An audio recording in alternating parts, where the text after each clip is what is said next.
생각보다 좀 인원수가 줄으셨네요. 소수 정리가 남았다고 생각하겠습니다. 저는 오늘 아버지에 대해서 한번 생각해보는 시간을 갖도록 하겠습니다. 시를 하나 먼저 보여드리겠습니다.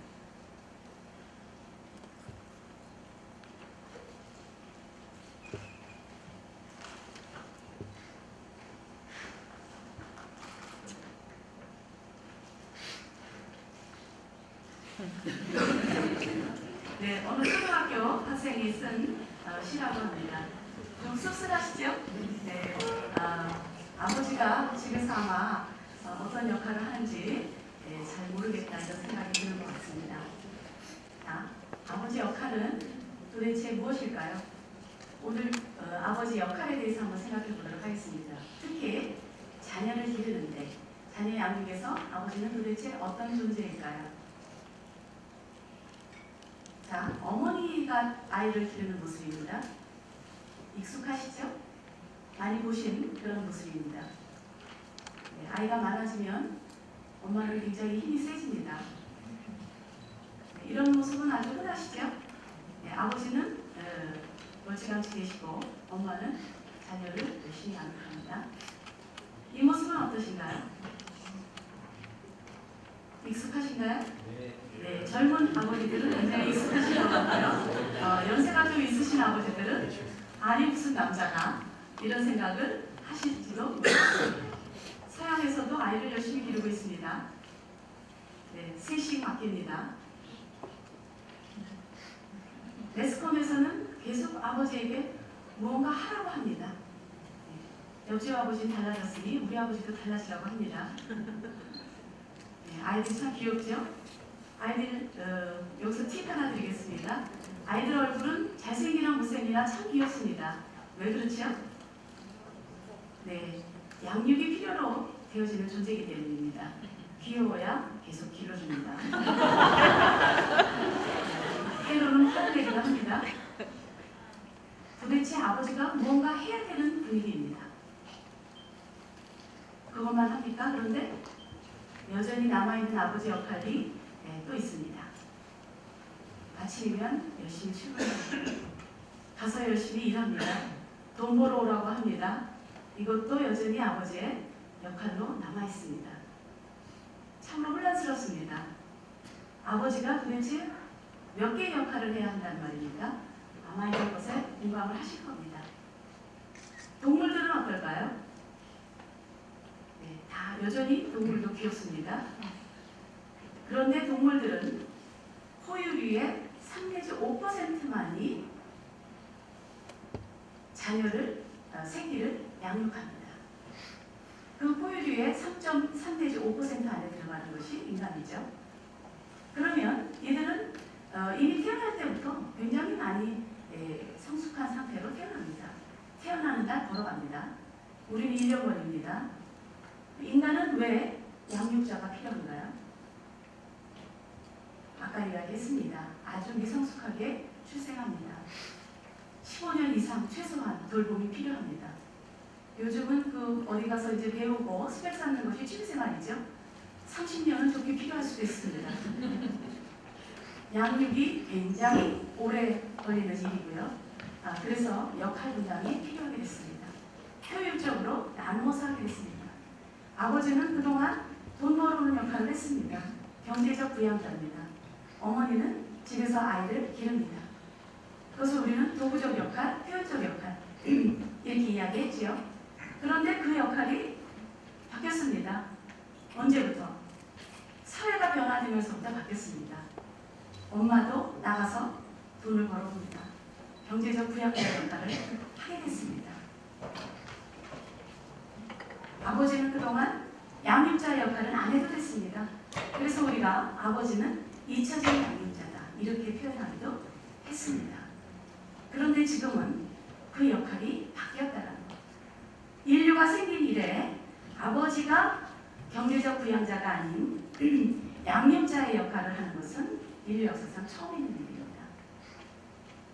전 인류를 통틀어서 한 200년밖에 되지 않았다 이렇게 얘기하고 우리나라의 경우에는 한 50년도 안 된 것 같습니다. 여러분의 아버지는 어떠셨나요? 아버지는 너무나 혼란스럽습니다. 집에서도 뭔가 해야 될 것 같고, 그런데 어떻게 해야 잘하는 건지도 잘 모르겠습니다. 여전히 나가서 돈도 벌어와야 합니다. 아버지가 혼란스러워하는 것과 마찬가지로 사실은 어머니도 혼란스럽습니다. 아이는 어떻게 될까요? 아버지는 왜 있는지 모르겠다, 이 생각을 하는 것 같죠? 아버지 역할, 그럼 배워질까요? 네, 정답부터 얘기하겠습니다. 배워집니다. 이 그림은 아이의 그 울음소리를 듣고 엄마와 아빠의 뇌가 어떻게 반응하는지를 찍은 사진입니다. 엄마의 뇌가 지금은 오랜 진화 과정을 거치면서 양육자 역할을 오래 했기 때문에 더 많이 자극을 받습니다. 저도 우리 아이 출산했을 때 아이의 울음소리가 들릴 때는 너무 고통스럽더라고요. 돌봐주지 않을 수 없더라고요. 근데 아버지는 그만큼까지는 반응하지 않습니다. 그런데 아버지가 아이와 자주 놀아줄수록 이러한 물질들이 나온다고 합니다. 바소프레신이라든지 프로락틴, 이러한 물질들이 나온다고 합니다. 그리고 쿠바드 행동이라고 해서 그 입덧 같은 행동, 이런 것들이 아버지에게도 나타난다고 합니다. 아버지가 아이를 잘 돌봐줄수록 아버지와 애착이 잘 형성됩니다. 어머니 역할, 아버지 역할, 다를까요? 같을까요? 정답부터 말씀드리면 어떨까요? 다를까요? 같을까요? 네, 다릅니다. 미묘하게 다릅니다. 그런데 그 미묘한 차이가 자녀의 건전한 발달에 다 필요하다는 겁니다. 굉장히 중요하게 필요하다는 겁니다. 어떻게 다를까요? 상호작용의 양과 질이 다릅니다. 양과 질 중에 어느 게 더 중요할까요? 네, 우리는 질이라고 늘 학습했습니다. 네, 질이 맞습니다. 그렇지만 여기서 또 팁을 하나 드리겠습니다. 질이 굉장히 중요합니다. 짧은 시간이라도 굉장히 양질의 상호작용이 중요합니다만 절대적인 양도 중요합니다. 절대량이 있어야 된다는 거죠. 자녀의 성취 동기를 자극하는 것은 아버지가 어머니보다 더 강력합니다. 아들에게도 그렇고 딸에게도 그렇습니다. 재미있는 사실은 전문직으로 진출한 초기의 여성들의 경우 아버지와의 관계가 유의미하게 굉장히 돈독했다고 합니다. 아버지는 성취 동기를 자극합니다. 인지 발달은 어떨까요?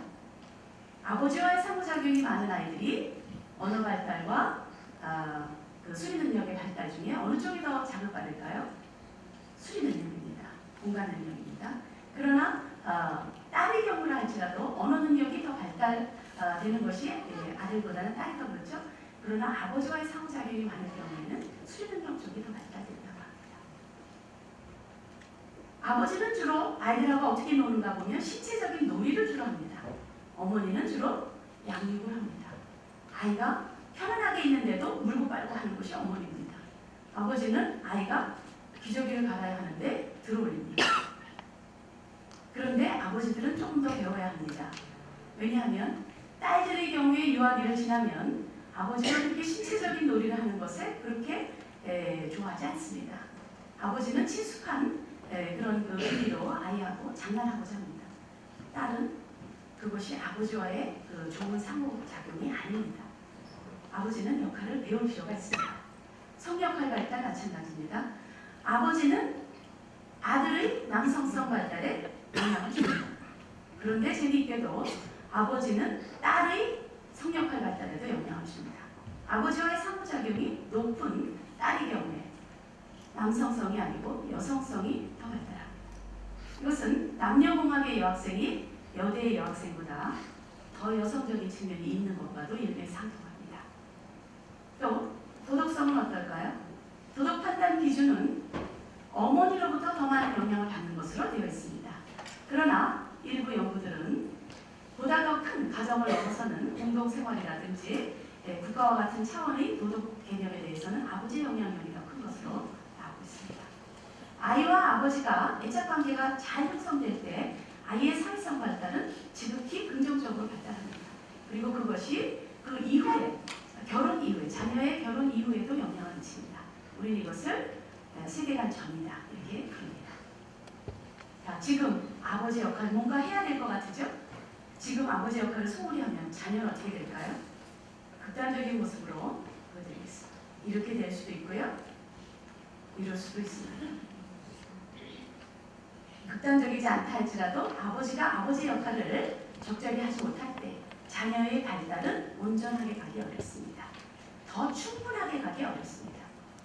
지금 아버지 역할을 소홀히 한다면 이후에 아버지는 어떻게 될까요? 네, 이렇게 계실 수도 있고요. 이렇게 될 수도 있습니다. 혹은 이사 갈 때 강아지를 꼭 끌어안고 계셔야 할 수도 있습니다. 그러면 도대체 어떻게 하는 것이 좋은 아버지 역할일까요? 아버지 역할은 훈육자의 역할일까요? 아이가 버릇이 나빠지면 안 되기 때문에 잘 길러야 됩니다. 훈육해야 됩니다. 혹은 근엄한 아버지 역할일까요? 아니면 친구 같은 아버지, 가장 많이 나오는 대답입니다. 나는 친구 같은 아버지가 되겠다. 혹은 감상적인 아버지인가요? 이 모습 다 필요합니다. 우리 친구 같은 아버지가 되고자 하지만 사실은 그에 대한 양육 철학이 없으면 자녀의 발달은 충분하게 발달하기 어렵습니다. 그러면 바움린드의 연구를 한번 볼까요? 바움린드는 아이들을 유아기 이후의 아이들을 연구했습니다. 아이들의 인성을 분류해 보니까 세 가지로 나뉘어졌습니다. 첫 번째 집단 아이들은 굉장히 활기차고 자립심이 강하고 자기 일을 스스로 잘 하면서 따뜻했습니다. 그리고 또다시 계획을 잘 하고 이런 특성을 가지고 있었습니다. 바람직한 아이들이죠. 두 번째 유형의 아이들은 기본 색깔이 굉장히 우울했습니다. 우울하고 사회적으로 위축되고 그러면서 동시에 쉽게 분노하고 이러한 색깔을 가지고 있었습니다. 세 번째 아이들은 두 번째 아이들보다는 따뜻하고 명랑했지만 통제가 잘 안 되는 것이 가장 큰 특징이었습니다. 제한이 잘 안 되는 것이었습니다. 부모를 연구해봤습니다. 정확하게 일치했습니다. 이런 결과는 굉장히 무서운 그런 의미를 주죠. 첫 번째 집단의 부모들은 아버지, 어머니 다 마찬가지입니다. 이렇게 기록했습니다. 자녀들에게 대단히 따뜻했습니다. 특히 아버지에게 따뜻했습니다. 양육적이었고 상호작용 아주 잘했습니다. 자녀가 무엇을 원하는지 잘 알고 있었고 그런데 굉장히 중요한 사실이 있습니다. 따뜻하고 양육적이지만 아버지가 정한 그런 금지와 금지하지 않는 것들에 대해서 제한 설정을 아주 정확하게 했습니다. 잘 변하지 않았고 이야기를 잘 들어줬지만 적절한 상황이 되었을 때 쉽게 조정되지 않았습니다. 그러니까 부모를 자녀가 조종할 수 없는 그런 부모들이었습니다. 두 번째 집단은 아이들 우울한 아이들이었죠. 굉장히 자녀가 무엇을 원하는지 부모가 몰랐고요. 이제 둔감했고 엄격하고 융통성이 부족했습니다. 아주 대표적인 특성은 처벌을 하는 데 있어서 굉장히 가혹했습니다. 언제든지 우리가 가혹한 것은 별로 좋은 그런 사인이 아닙니다. 세 번째 집단은 두 번째 집단 부모보다 상당히 따뜻했지만 하나의 특성이 있었습니다. 자녀에게 되는 것과 안 되는 것에 제한 설정이 명확지 않습니다. 그리고 그러니까 아이들이 제멋대로 자랄 수 있죠. 그리고 아주 대표적인 특성은 그 아동에게 적절하게 성숙한 행동을 요구하지 않는 특성이 있었습니다. 우리는 자기 상태보다 조금 위의 상태의 행동을 기대할 때 발전할 수 있습니다. 우리가 최적 3대 법칙이라 이렇게 이야기합니다. 이런 행동을 잘 못했습니다. 적절하게 이런 행동들이 아주 정확하게 이루어졌습니다. 이걸 보고 어떤 느낌이 드셨나요? 뭔가 부모의 행동이 자녀에게 영향을 미친다는 생각이 드시죠? 네. 아버지는 자녀의 건전한 발달을 돕는 중요한 자녀 양육자입니다. 어머니도 마찬가지입니다. 그러나 그 미묘한 차이는 자녀 발달에 다 필요합니다. 어머니 역할과 아버지 역할. 그래서 친구 같은 아버지가 되든 엄격한 아버지가 되든 어찌됐든 자녀의 바람직한 발달을 위해서는 정확한 양육 철학이 있어야 된다는 겁니다. 그래서 존경받는 아버지, 존중받는 자녀 되어보시지 않겠습니까? 네, 감사합니다.